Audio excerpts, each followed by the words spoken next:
Hey folks, R1 here. Welcome to the Virtual Realms YouTube channel. Today, I'm taking a look at a little bit of the new content that came out in the latest patch. The Japanese line didn't get a lot of goodness out of this patch, but they did get a couple of things, and one of the new planes in their lineup is the KI-21-Ia. It's a low-level bomber, similar to a lot of the other bombers that they have in their line. I believe it's battle ranking 1.3, and it's a fairly fast bomber for its tier. They had the big float plane, of course, but that's a bit slow and cumbersome, if tough and well armed. This one relies more on speed and is equipped with 3 different turrets. The one on the top rear has twin 30 caliber machine guns. There's one on the belly pointing to the rear and one in the nose. Now they don't account for much, but they do some damage. Mostly though, this plane has to rely on slipping in and out as quickly as possible. Against biplanes, that works out pretty well for it. It can easily outrun a biplane, even flying level at sea level, but against some of the more advanced aircraft that it may run into, it's going to be in trouble. If it runs into a hurricane, that's more than a little problematic. But still, this match that I've entered into, it was the first realistic battle that I chose to fly this aircraft in, and it's only partially upgraded at this point. It was very overcast, which works to my advantage. I blended in with the clouds and met no opposition. I had originally intended to go after shipping and hit the main group, taking out some destroyers. I've purposely loaded its maximum loadout, which is a pair of 500 kilogram bombs. I had just unlocked those, doing some arcade matches. But then I decided that perhaps I would be wiser to veer off to the right. There were a couple of destroyers that were isolated from the rest of the group. This would cut down on the amount of anti-aircraft fire that was coming up at me, and my chances of survival would go up considerably. And I estimated that if I was able to slip in over the top, perhaps I would run into less fighter cover if I went this route. So at this point, I'm descending rapidly. Almost too rapidly. I'm redlining here, and I'm going to have to throttle back. I don't want to take the chance of tearing my wings off. This is a realistic mode that I'm in, and that can happen all too easily.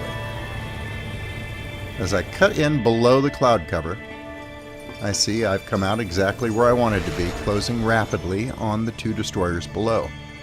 I'm coming in from the side though, which is not ideal. Now if I had taken a smaller loadout, say a loadout of 10 100 kilogram bombs, I might have been tempted to go after those landing craft over to the right, but if you've ever tried to bomb landing craft from a bomber, especially a level bomber, it is not the easiest thing in the world unless you catch them just as they're beaching. So I ignore them and continue after my main target. Flak's going to start coming up pretty thick and heavy though, and I'm not sure if this plane can take anything in the way of return fire of that magnitude. So I'll try and bob and weave a little bit as I come in, do my best to keep my speed up just as high as I possibly can. The drawback to that is, when I release, it's a second too early, and I'm going to impact the water right beside the hull. I do fairly significant damage to that destroyer, but I don't take it out, unfortunately, and that's my fault, not the plane's. But I've got a good head of steam up, and I'm going to continue to stay low, see if I can weave my way through the AA and come in on a better attack run, more from the stern of this second destroyer. It gets a little dicey here, but I'm able to get my bomb sight directly over the middle of the ship and take it down with my second 500 kilogram bomb. Now at this point, I'm just wanting to head back to rearm and repair. I'm going to head in the direction of my landing strip, and there are landing craft on the beach over there. I try to angle myself so that perhaps my nose gunner can take a few shots at them as I pass by, but I don't get the angle right. They're in my dead zone, and I Well, I probably should have approached head on. My concern is that if I approach them head on, I'm going to put myself a little bit too squarely in their sights, and the anti-aircraft fire that can come up from a group of landing craft, if you're at low level, can be pretty intense. In some ways, more accurate and more dangerous than the AA that comes up from the destroyers. So I'm going to stay to the side and proceed to the landing strip. I think I'll jump ahead just a little bit here until I make my landing.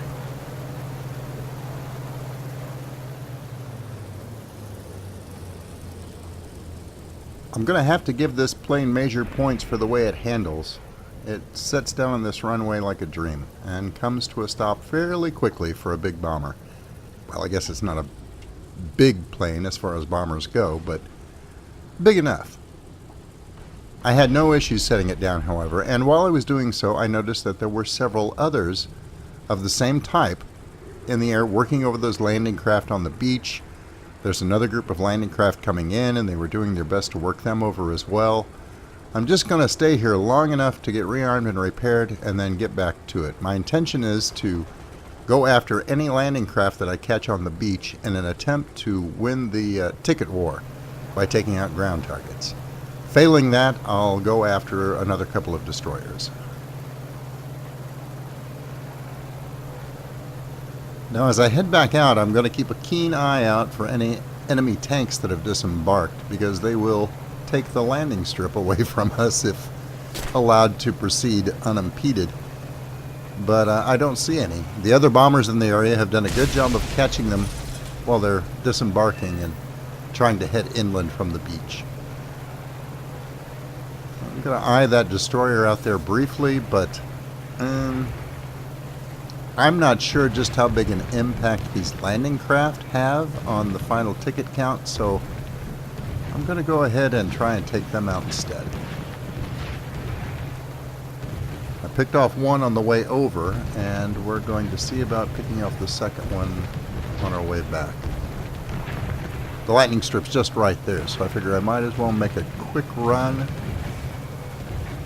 Although really these bombs are a little bit big for what I'm doing. There we go. And he's down. And I'm going to go once again and rearm the ship.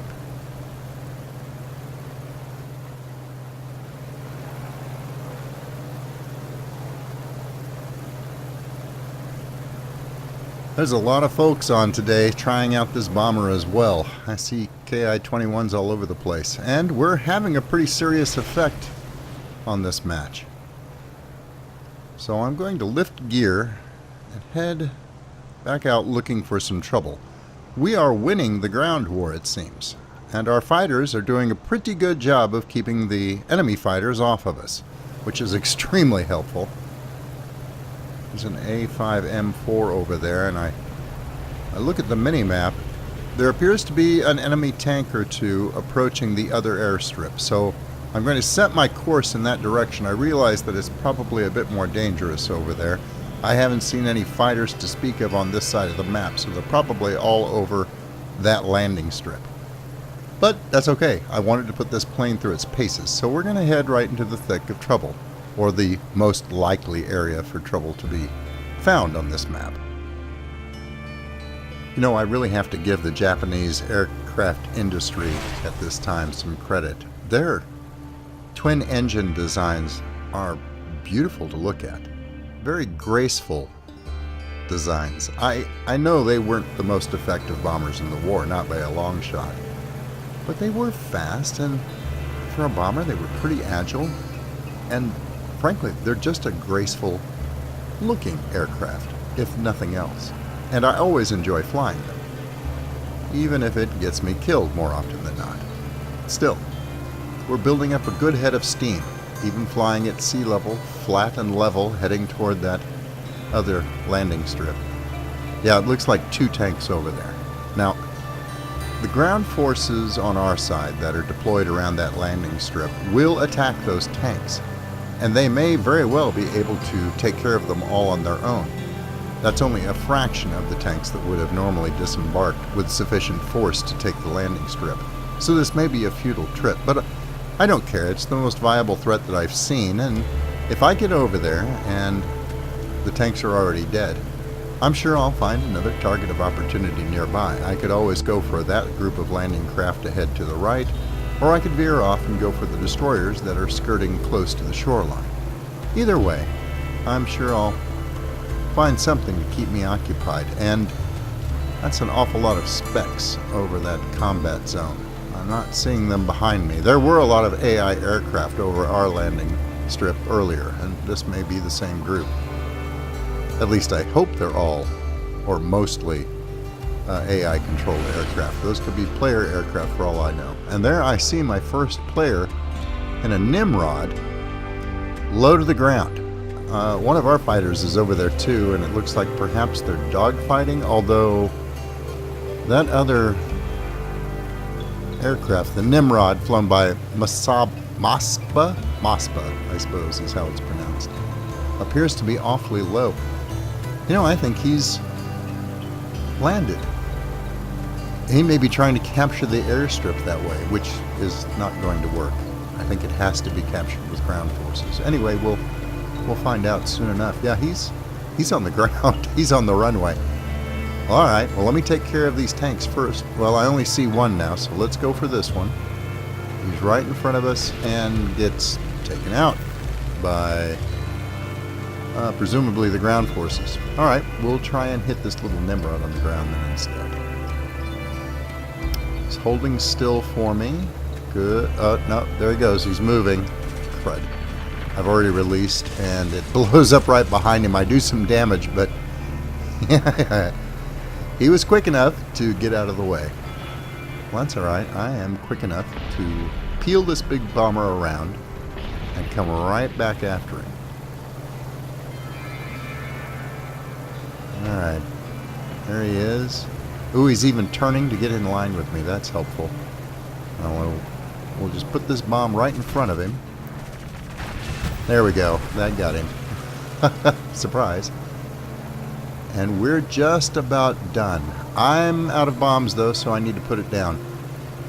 Most of these aircraft look like they're AI controlled, so I think I'll be all right. Now, I'm doing post-commentary right now, and what I didn't realize at the time was mixed in with all these AI-controlled aircraft, there is a player-controlled Hurricane, and I did not spot him with all the other red dots flying around. And I know that's a little difficult to tell from this replay, but the fact that our other fighter has just landed himself made me feel that perhaps the sky was clear overhead of player threats, but that unfortunately was not the case. Coming around right there. Yeah, that Sea Hurricane, another new airplane included in this patch, comes in right behind me and has a perfect shot. And he shreds me pretty good. My gunner tried to stop him, but unfortunately there just wasn't a whole lot he could do. 8 small caliber machine guns made short work of me. Well, if I can't see this realistic battle through to its conclusion, let's see what our teammates do with the remaining moments of the battle. Well, it looks like Double Fire 2 is inbound. He's going to have to watch out for that Hurricane as well, and that destroyer. The other player, also in a KI-21, is closing on these destroyers. If he can take out both of these destroyers, the match is won. I'd tell you this fella's name, but he chose to make it a jumble of meaningless letters, and I'd like to give you credit. This is a good strike. Ah, well, the name doesn't matter. Well done anyway. It looked like he had chosen a pretty sensible loadout of 10 100-kilogram bombs, dropping several of which on a destroyer is more than enough to take it out. He's going to line up on this last destroyer and put his last 4 or 5 bombs squarely on target to win the match. I like this plane, and if you get the chance, go ahead and unlock it. It's well worth taking out for a flight. That's all for now. Until I see you again, good hunting. Thanks for watching. I hope you were entertained. If you liked the video, please remember to subscribe. And if you're already a subscriber, thank you. And I'll see you next time.